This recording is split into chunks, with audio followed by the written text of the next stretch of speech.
फिर भाई बज गए 4 और हम निकल गए नहीं अपनी मंजिल की ओर।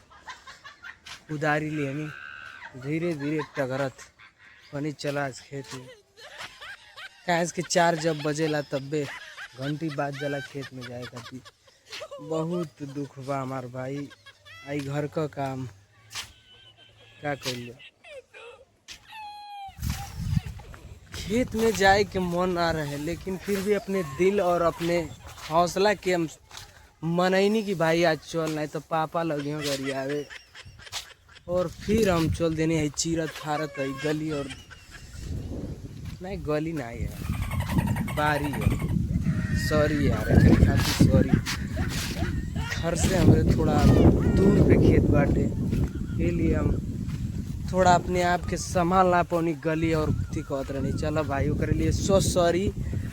आप लोग बनल रही आज पूरा लगभग 10 कट्ठा खेत है कील कोड़ के दिखाए बटे पापा तबे हमके कुछ अलग नज़रिए से देखिए हम कहें कि घर का छोट लड़का एक बहुत जैसे दुख भरी कहानी हमारे बाप भैया का बताई जी छोट अपने घर का हुई वो खुद समझत हुई।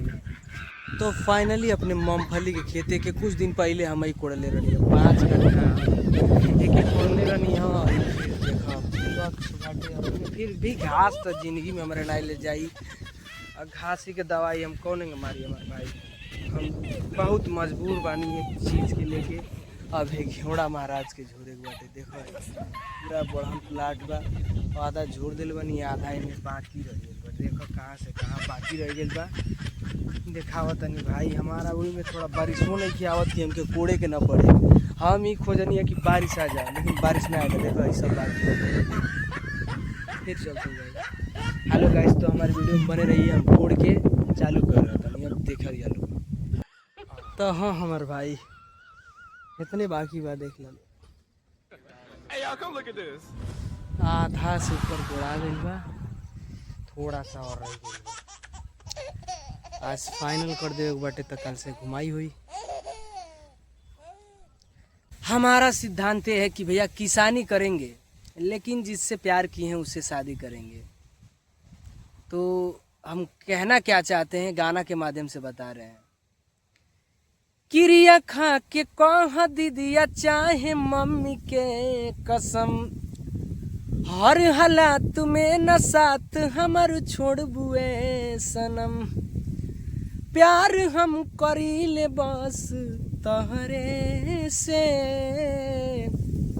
तो लइकिनिया अब हिम्मत दिले बिया कि शादी हमारे सेट होके कतही बियाह करम तहरे से। शादी हमारे सेट होके कतही बियाह करम तहरे से। ऐसे हौसला लेके लड़की से लड़का घर से बाहर निकल जाता है। उन्होंने लोग का कुत्ता का हाल होता भाई हमार। अरे यार पहले 4 दिन के प्यार के लिए मम्मी पापा का प्यार भूल जा रहे हो तुम लोग जैसे चूतिया तो है ये नहीं है कोई। हमारे गाना से प्रभावित 4-5 गो कुत्ता हो गई ना सर ऐना सा लगना से खेतवा में हमारे जहाँ घेवड़वा का थलवा रहे वही लगना से दौड़े। हम कहनी हट जल्दी यहाँ से हटो लगना से भागे। यही में हमारे शेरुआ रहे देखा तड़ा इहो सारे वही चीज़ में